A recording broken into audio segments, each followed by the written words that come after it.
Hey guys, I've made a mistake, I think. I'm still debating on this whole roof situation. As you can see, I haven't done anything because I honestly am not sure what to do. I feel like the cream colored panels were a bad idea. I didn't realize they were going to be completely opaque, not letting any light through whatsoever, and that's how they are. And even on the sunniest day, it's not sunny in there. So I had talked about in the last video possibly doing a cream colored, clear, cream colored, clear, cream colored. But I'm not sure that's going to look that great either. Now, in a way, do I care what it looks like from the back? I mean, you can't see it from our property, and ultimately there's no neighbors who have houses and windows staring at it, you know, in case it is an eyesore. So I'm not sure. The other option, which I really don't want to do, would be to just take off all the cream colored ones and return the ones that don't have holes in it. But the ones I've already used is about $80, so I'd be losing $80. I don't know where else I would ever use them. But I could, you know, remove everything and then put just the tinted. So that's what I got to think about and get busy on that today. I really need to get that done. I went and bought 2 of the clear panels last night, but once I drill holes in those, I'm, you know, not gonna be able to return them either. So this is something I've been trying to figure out. Still not there, but I really need to get it done. But look what I got here. So this is the kennel that I showed you that was kind of laying down in all the weeds. I was able to take it apart and bring it over here piece by piece and reassemble it. It's 7 by 7 by about almost 6 feet tall. So that should be great for housing the new dog. That's going to be for the first, 3 to 4 weeks or so as we get her acquainted with the property. So I think I said on the last video that we would have the dog by this video.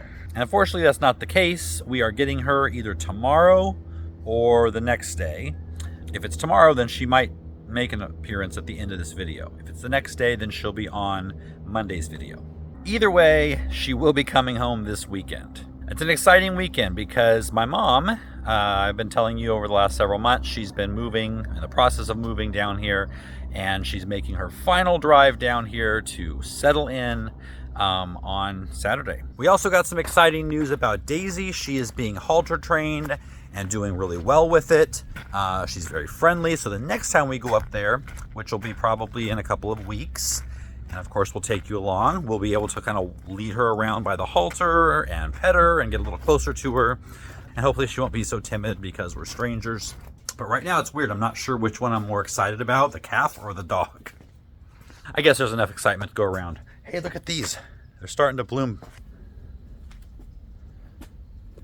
Okay, I think I figured out what I'm going to do. I'm going to take all of these off and I'm going to put them over here because no light needs to come in this side.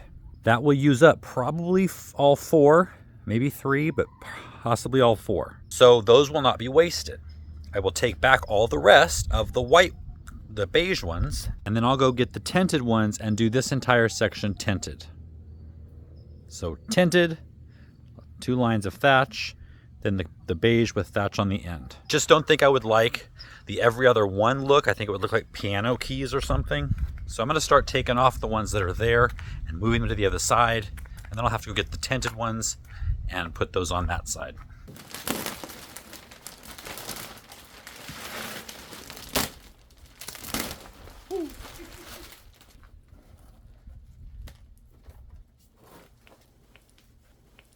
So we went to Costco last night to see if they had any more of these, and they were sold out. However, we asked about it, Emily did, and they said, just call. We don't really know when live plants come in. Can't really predict it, so call every day. So she called today, and guess what? They had more in. So we ended up getting the, I'm not even sure what color you call it, purpley, magenta, I don't know. They're slightly smaller than the yellow we had. Then again, so are these pots. So they actually fit well. I kind of saw their trick here though, because there's a little piece of this netting sticking out. So they must grow all of these through netting, and then when they cut the netting around them, it keeps them from flopping over. That's why they're so sturdy. But anyway, this is the color. It's kind of a, well, now that I see it open, it's a little more of a rusty magenta. So now we've got all 4.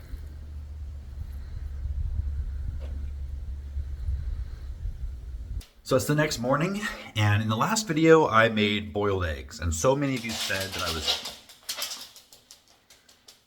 That's why Boomer's never on camera, because he's afraid of it. He just ran down the hall when he saw this in my hand.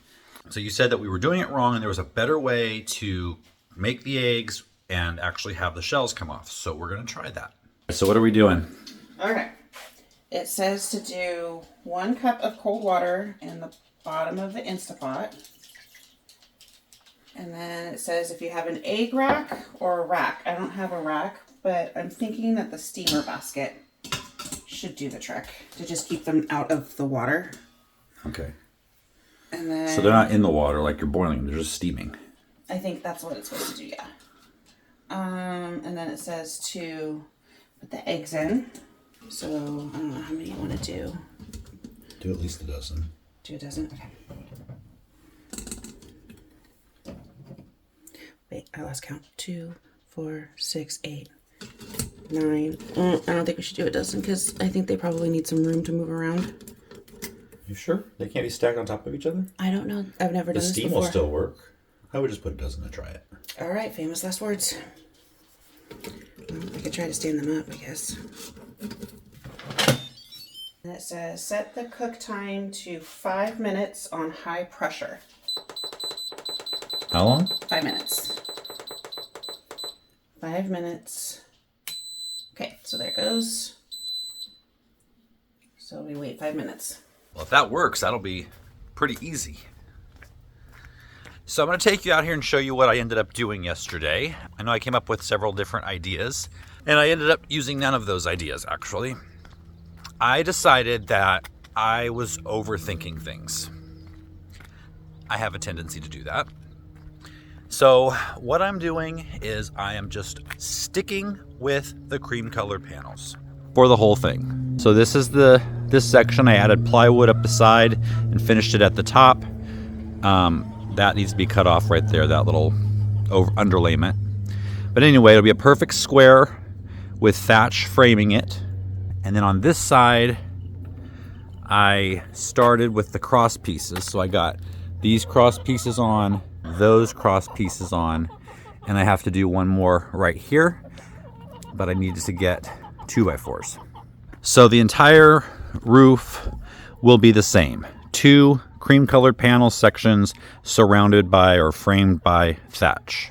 As far as the light levels inside, originally the plan was to have this entire thing thatched. Well, that would have been no light at all. And the only reason I didn't do that was basically because I didn't want to double the roof price. It was already expensive enough as it was. So coming inside, you know, I am overthinking it. It's not as dark now, being a little more used to the panels being on. You know, I was used to coming in here with full sun. So I think it's something I can live with. If it's a problem, I can get one of those solar tubes or something like that and put in here, but I just don't think it will be. As you know, there's not going to be a back wall. It's going to be this vine on the fence.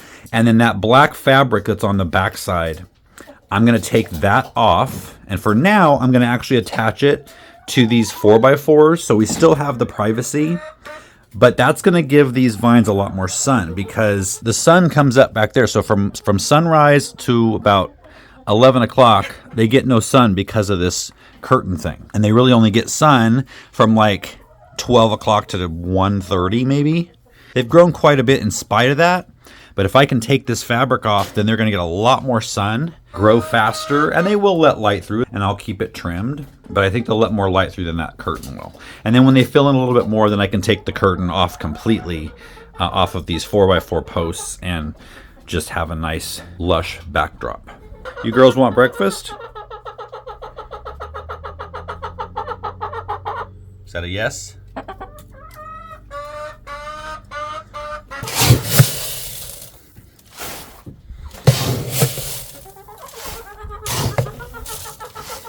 We've got some molting happening right now, so they may not look their best. The pumpkin patch is starting to die back, so that allows you to see more of what we have in here. One thing we do have is 2 more watermelons. And I'm going to take some of your advice and try. They said don't just wait till the tendril goes dead, dry, wait till the stem turns brown. So that's what I intend to do, and we will see if finally I will get a watermelon I can be proud of. Let's head back in and check on the eggs. Okay, so it beeped to let us know that it was pressurized, and we did the 5 minutes and it just beeped. So now it says to set a timer for 5 minutes to let it release its pressure naturally.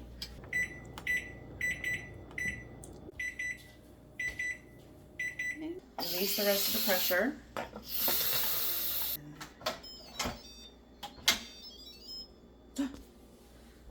Look at that. What? It's already peeling itself? Hold on, it's gonna be hot. Oh, I might have won the bacon challenge, but you guys might win this one. And I put it in an ice bath for about 5 minutes to make them, it's supposed to help peel them faster. Looks like they're already peeling. Must be the pressure. So, well, this is a lot easier. How long does it sit in the ice? 5 minutes. So let me set the timer again. Boomy. It's just a It's camera. just a camera, honey. Oh, Boomy. Why are you such a big chicken? Okay, 5 minutes. Let's see how this goes.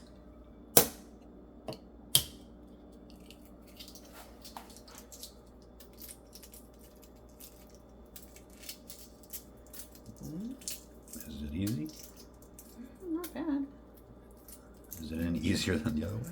Well, this one. Let me see if I can get an actual. There we go. All right, well, we're not going to judge off of one. Let me try another one.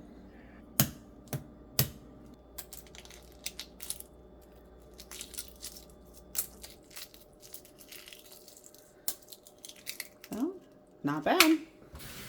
Let me try. Okay. Oh. Oh, yeah. Yep. That's easier. It has like an explosion sound. Oh, yeah. Wow. What do you think? I think you guys win. You provided an awesome, awesome idea. So everybody out there who hasn't done it this way, try it. That was awesome. Thank you, guys. I have another thing that you can possibly help me with, because something we are struggling with is how to keep this new dog in our property. We are going to put up a temporary fence here. Bill's going to come tomorrow, if it doesn't rain. It's supposed to rain, and move this dirt away so we can then put a temporary fence in here. And then we can take down when the dump trucks show up with more loads of dirt and put back up easily.